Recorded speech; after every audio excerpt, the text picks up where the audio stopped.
है आप सभी का तौर राजपूत मोटिवेशन में। तो यहाँ पर आप देख सकते हैं कि जो हमारा एनालिसिस का वीडियो होता है कि जिसमें मैं टॉप गेनर के बारे में और टॉप लूज़र के बारे में आपसे बात करता हूँ। तो टॉप लूज़र किस लिए हैं और टॉप गेनर किस लिए, इस चीज़ का भी हम एनालिसिस करते हैं।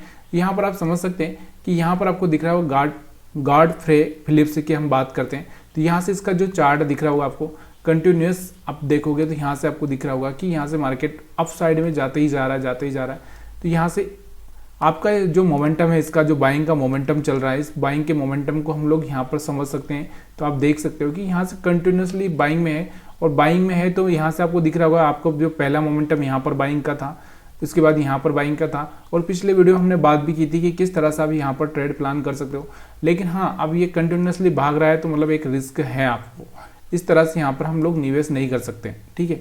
लेकिन फिर भी अगर आप एक रिस्क ले सकते हैं तो यहाँ से प्लान कर सकते हैं। तो ये वीडियो हम लोग सिर्फ और सिर्फ एजुकेशन पर्पज के हिसाब से बना रहे हैं। यहाँ से मैं किसी को बाइंग सेलिंग की कोई सलाह नहीं देता हूँ। तो प्लीज़ यार वीडियो को सिर्फ सीखने के लिए ही आप यहाँ पर देख सकते हैं।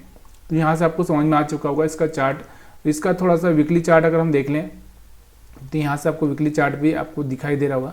तो वीकली चार्ट पर किस तरह से मार्केट बिहेवियर कर रहा था, देखो यहाँ से एक मोमेंटम आया था, डिट्रेस हुआ, फिर एक मोमेंटम आने की कोशिश हुई थी लेकिन मार्केट नहीं जा पाया था। फिर यहाँ से एक अच्छा सा मोमेंटम यहाँ पर आपको देखने को मिला। जैसे ये हाई ब्रेक किया तो यहाँ से एक अच्छा सा मोमेंटम यहाँ पर हुआ है। इसके बाद में अगर हम बात करें तो यहाँ से दूसरा जो है नारायण हृदय NH, जिसकी हम बात करते हैं कि नारायण हृदय में ऐसा क्या हुआ कि यहाँ पर भी इसका स्टॉक अगर हम बात करें तो 8% तक भागा हुआ है।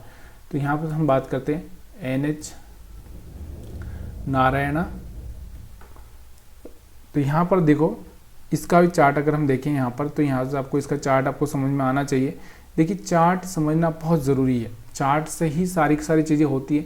देखो या तो कंपनी के आपको फंडामेंटल पता हो अगर आप इन्वेस्टर बन रहे हो तो, या फिर आपको चार्ट के हिसाब से ट्रेडिंग करनी है तो आपको चार्ट समझ में आना चाहिए। अगर दो ही चीज़ें आपके पास में हो सकती है कि आपको कंपनी का फंडामेंटल अच्छे से पता हो तो आप वहाँ पर एक इन्वेस्टमेंट के तौर पर यहाँ पर रुक सकते हो, या फिर आपको एक ट्रेडिंग करनी है, एक स्विंग ट्रेडिंग करनी है तो उसके हिसाब से आप ट्रेडिंग प्लान कर सकते हो। यहाँ पर देख सकते हो।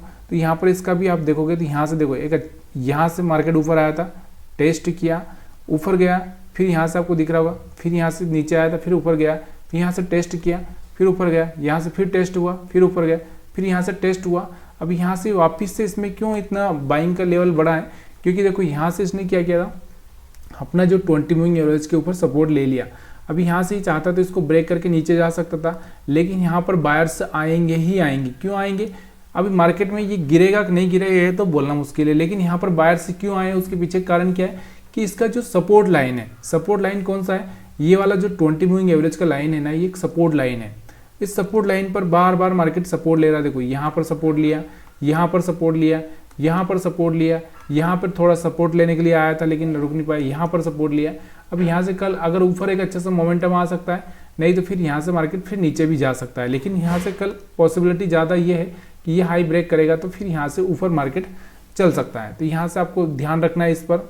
लेकिन यहाँ पर मैंने थोड़ा सा वीकली चार्ट लगा के रखा है, डेली चार्ट पर देखते हैं। थोड़ा वीकली चार्ट है और डेली चार्ट पर हम देखते हैं। तो यहाँ से आप दिख रहा होगा आपको कि यहाँ से वीकली चार्ट और डेली चार्ट में थोड़ा सा डिफरेंस आपको दिख ही रहा होगा कि यहाँ से सपोर्ट लिया ऊपर गया था, यहाँ से सपोर्ट लिया ऊपर गया था, यहाँ से सपोर्ट लिया ऊपर गया था, लेकिन इस बार यहाँ से इसने ब्रेक कर दिया था। और यहाँ पर आपको दिख रहा होगा कि ये वाला जो एक मोमेंटम है, यहाँ से एक ये हो सकता है कि यहाँ से मार्केट ऊपर जाए और फिर से एक रिजेक्शन ले ले और इस तरह से ये डाउन टाइम में भी जा सकता है। तो इस चीज़ को आपको ध्यान रखना है, तभी जाके यहाँ से आपको ट्रेडिंग प्लान करनी है। तो यहाँ से अभी आपको थोड़ा सा ये कन्फ्यूज़न वाला है, और इसमें ऐसे में जब आपको 50% ही भरोसा हो तो उसमें आपको ट्रेडिंग करना नहीं चाहिए, वहाँ पर आपको स्विंग ट्रेडिंग या कुछ भी करना नहीं है, ठीक है। दूसरा हम बात करते हैं KEC इंटरनेशनल। तो KEC इंटरनेशनल को अगर हम देखें तो इसके चार्ट पर क्या हो रहा था, तो यहाँ से KEC इंटरनेशनल अगर हम देखें KEC, तो यहाँ से आपको दिख रहा होगा इसके चार्ट को अगर देखें तो यहाँ से आपको दिख रहा होगा बहुत सुपर चार्ट था इसका। इस चार्ट को आप आसानी से ट्रैक कर सकते थे। और जो मैं आपको बता रहा हूँ मेथड कि देखो यहाँ पर सपोर्ट, यहाँ पर सपोर्ट, यहाँ पर सपोर्ट, यहाँ पर सपोर्ट, हर बार मार्केट सपोर्ट लिया, नीचे आया, फिर सपोर्ट लेकर फिर ऊपर गया, फिर यहाँ से सपोर्ट लेकर ऊपर गया, यहाँ से सपोर्ट लेकर फिर से इसने अपना हाई ब्रेक किया। तो मतलब कहने का मतलब क्या था कि आपको ये प्लानिंग पहले से ही करनी थी, तो यहाँ पर आप बाइंग का प्लान कर सकते थे और यहाँ से एक अच्छा सा मोमेंटम आज आप देखने को मिल सकता था। आपको 6.5% तक का यहाँ से आप बेनिफिट उठा सकते थे। और अगर हम बात करें इसको थोड़ा सा, अगर मैं 5 मिनट के 15 मिनट के चार्ट पे लगा दूं तो यहाँ से आपको और बेटर समझ में आ जाएगा कि देखो यहाँ से आपको दिख रहा था, तो शायद अगर आप यहाँ पर इस कैंडल पर बनते हुए आप इस कैंडल पर यहाँ पर बाई कर देते 720 के आसपास, तो 770 यानी 50 रुपये का आपको यहाँ पर एक अच्छा सा प्रॉफिट होता हुआ दिख रहा था, जो कि एक अच्छा सा, आपको भी पता है कि 7-8% यहाँ पर। अब इसके बाद हम करते हैं लिंडे, आपको पता है लिंडे इंडिया अगर आप कोरोना के टाइम में अगर देखोगे तो यहाँ पर ये ऑक्सीजन, ये गैसेस, केमिकल्स का सप्लायर है। तो यहाँ पर आप देखोगे लिंडे इंडिया, तो उस टाइम में अगर आप इसको देखोगे तो इसका जो चार्ट है ना, थोड़ा सा मंथली जाएंगे हम लोग, तो यहाँ से जो जब से इसमें ये मोमेंटम आया है ना, तब से आप देखो कि जब 2020 में जब सारा मार्केट नीचे चल रहा था, 2020 में सारा मार्केट नीचे चल रहा था, अगर आप देखोगे यहाँ से इसको अंदाज लगा सकते हो कि जब 2020 में कोरोना आया था तो सारे के सारे शेयर डाउन थे, लेकिन यही एक ऐसा शेयर था, अगर आप देखोगे तो यहाँ से यही एक ऐसा था जो नीचे नहीं आया भाई, नीचे नहीं आया। देखो जब से ही ये हायर हाई ब्रेक कर रहा है तब से ही मार्केट नीचे नहीं आया, इसका दिख रहा होगा। एक उस कोरोना के टाइम में 500-700 रुपये के आसपास में था, उसके बाद आप देखो क्या मतलब मोमेंटम देखने को मिला, आपको 6000 के आसपास पहुँच चुका है। तो ये एक अलग ही है और यहाँ से आपको इसका मतलब भी आपको समझ में आ चुका होगा। अब हम बात करते हैं इसमें ये मोमेंटम क्यों आया है। तो यहाँ से देखो अभी ये थोड़ा सा मोमेंटम क्या है, यहाँ से अब दिख रहा होगा आपको कि यहाँ से एक साइडवेज बिहेवियर कर रहा है। यहाँ देखो इस रेंज में है, तो मार्केट में हम लोग यहाँ पर ज़्यादा कुछ सोच नहीं सकते।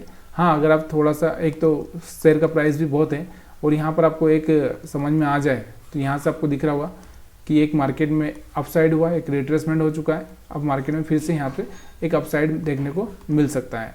तो थोड़ा सा यहाँ पर अगर आप रिस्क ले सकते हो तो प्लान कर सकते हो, अदरवाइज मेरे हिसाब से यहाँ पर मेरे को कुछ ज़्यादा इंटरेस्टेड नहीं है, क्योंकि ज़्यादा एक तो हाई पैसा बहुत ज़्यादा है, उसके साथ में यहाँ पर आपको थोड़ा सा मार्केट में यहाँ पर साइडवेज, या फिर मार्केट में आपको दिख रहा होगा बार बार यहाँ से बार बार यहाँ से रिजेक्शन ले रहा है। ये वाला बॉक्स अगर ब्रेक करेगा तो यहाँ से आपको प्लानिंग करना चाहिए। उसके बाद में अगर हम बात करें इसका अगला स्टॉक अगर हम देखें तो KPIL जो कि एक अच्छा सा मोमेंटम दिया है आज। KPIL की बात करें हम लोग तो 5.5% तक का यहाँ से एक अच्छा सा मोमेंटम इसमें देखने को मिला था। KPIL तो यहाँ से कल्पत्रु प्रोजेक्ट की हम बात कर रहे हैं, ठीक है। तो KPIL का चार्ट अगर आपको देखने को मिल रहा होगा तो आपको क्या समझ में आ रहा है। देखो चार्ट रीडिंग करना और चार्ट रीडिंग करके पैसा कमाना, ये भी एक अलग तरीका है। देखो यहाँ से आपको दिख रहा होगा मार्केट ऊपर गया है, यहाँ पर आया, टेस्ट किया, फिर मार्केट ऊपर आया यहाँ से और यहाँ से। तो यहाँ से आपको दिख रहा होगा कि यहाँ से सपोर्ट लेके निकला था, तो यहाँ पर ही आप प्लानिंग कर सकते थे। दूसरा अपना हायर हाई ब्रेक कर रहा है, तो यहाँ पर भी एक अच्छा सा प्लानिंग का आपको एक मौका मिल रहा था। तो इस चीज़ को आप समझना बहुत ज़रूरी हो जाता है और उसी चीज़ को हम लोग समझ नहीं पाते। और देखो इस बीच में बहुत सारी न्यूज़ सारी चीज़ें मिल जाती है और मिक्स हो जाती है, उसका हम कुछ भी नहीं कर सकते हैं। इसके बाद में आज जो टॉप लूज़र है उसके बारे में मैं आपको बात करना चाहता हूँ। टॉप लूज़र, आज एक टॉप लूज़र की अगर हम बात करें तो 10% 11% के आसपास का जो टाटा केमिकल है। टाटा केमिकल, आपको भी पता है कि टाटा के सारे शेयर भाग रहे थे उसके चक्कर में एक और खबर आई थी, आपको भी पता होगा। खबर क्या आई थी कि टाटा सन्स का IPO आने वाला है, लेकिन उसी के चक्कर में जैसे ये खबर आई थी यहाँ पर टाटा सन्स का IPO आने वाला है, तब से ये स्टॉक ना भागने लगा था। देखो यहाँ से 30 से 40% तक का इसने रिटर्न दे दिया था। यहाँ से 1 2 3 4 मतलब 4 5 3 से अगर हम बात करें तो यहाँ से टोटल 6 कैंडल है, इसमें 6 कैंडल इसने पूरी ग्रीन बनाई, पूरा 40% तक का रिटर्न यहाँ से इसने दिया। और लेकिन उसके बाद में यहाँ से मार्केट सीधे गैप डाउन ओपन हुआ और यहाँ से गिर चुका है, 10 से 11% गिर चुका है। क्यों गिर चुका है उसके पीछे का कारण आपको समझ में आ रहा होगा। ये गिरा हुआ है इसलिए क्योंकि अब जो टाटा कंपनी है, टाटा सन्स, उन्होंने अपना प्लान चेंज कर दिया है। अभी उनका प्लान कुछ और हो रहा है कि हम IPO नहीं लाएंगे, कोई दूसरा ऑप्शन तलाश करेंगे, इसलिए ये शेयर में इतनी बड़ी गिरावट देखने को आपको मिल रही है। लेकिन ऐसा नहीं बोल सकते हैं कि हम लोग इसमें तो यहाँ से रिट्रेसमेंट होकर यहाँ पर कहीं आए तो फिर अगर कोई मोमेंटम मिलेगा तो आप यहाँ पर प्लानिंग कर सकते हो। उसके बाद में अगला हम देखते हैं यहाँ पर जेएम फाइनेंशियल, जिसके बारे में आपको बता ही चुका हूँ कि जेएम फाइनेंशियल का क्या लफड़ा चल रहा है कि यहाँ पर इनको एक तो आरबीआई, उसके बाद में सेबी, तो यहाँ पर इन लोगों का आपको देखने को मिल ही रहा होगा कि यहाँ पर इनके जेएम फाइनेंशियल के ऊपर एक्शन हो रहा है कि अभी यहाँ पर सेबी भी इनके पीछे पड़ गई। पहले आरबीआई ने इनका कुछ चल रहा था, यहाँ पर ये लोन देते थे गलत तरीके से, यानी कि आईपीओ में अप्लाई करने के लिए लोगों को लोन देते थे या फिर वही हैंडल करते थे। ऐसी खबरें आ रही है, यहाँ से जो खबर आ रही थी उसी को मैं बता रहा हूँ। मैंने कोई अपनी तरफ से कोई जाँच वाँच तो की नहीं है, लेकिन यहाँ से आपको पता होगा कि उसके चक्कर में ये इतना गिरा था, इस पर एक्शन लिया गया था। अब यहाँ पर सेबी की एंट्री हो गई है, तो और भी यहाँ से स्टॉक देखने को नीचे मिल रहा है। कैप्री ग्लोबल की अगर हम बात करें तो कैप्री ग्लोबल भी नीचे गिरा है। तो कैप्री ग्लोबल का अगर हम बात करें यहाँ से, तो कैप्री ग्लोबल देखो, ये इसमें एक अच्छा सा मोमेंटम चल रहा था, आपको भी पता है। तो यहाँ से ये मोमेंटम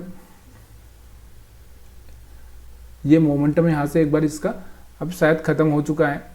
तो ये जो एक मोमेंटम आता ही है मार्केट में, आपको दिख रहा होगा। तो यहाँ से हम बात करते हैं इसको, ये देखो यहाँ से आपको दिख रहा होगा कि यहाँ से ये हायर हाई ब्रेक कर दिया था इसने। उसके बाद में यहाँ से आपको दिख रहा होगा, यहाँ से बड़ी बड़ी रेड कैंडल से बन रही है। मतलब कहने का मतलब क्या है कि एक मोमेंटम आया, उसके बाद में ये अपने आप को सस्टेन नहीं कर पाया। इसके बाद हम दूसरा इसके बाद में देखते हैं IIFL का भी आपको पता ही है। वही यहाँ से आपको पता है कि आरबीआई ने इनके ऊपर भी बैन कर दिया था। आपको पता है कि यहाँ पर ये गोल्ड लोन दे नहीं सकते, तो गोल्ड लोन दे नहीं सकते।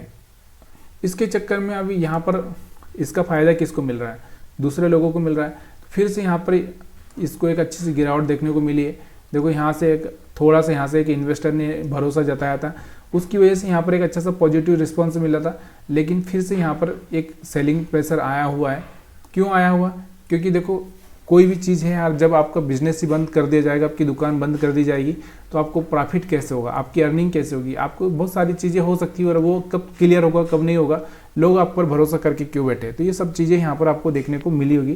तो यहाँ तक का वीडियो अगर आपको पसंद आ गया हो तो प्लीज़ यार वीडियो को लाइक कर दीजिए, और ऐसी अपडेट पाने के लिए आप मेरे साथ बने रहिए।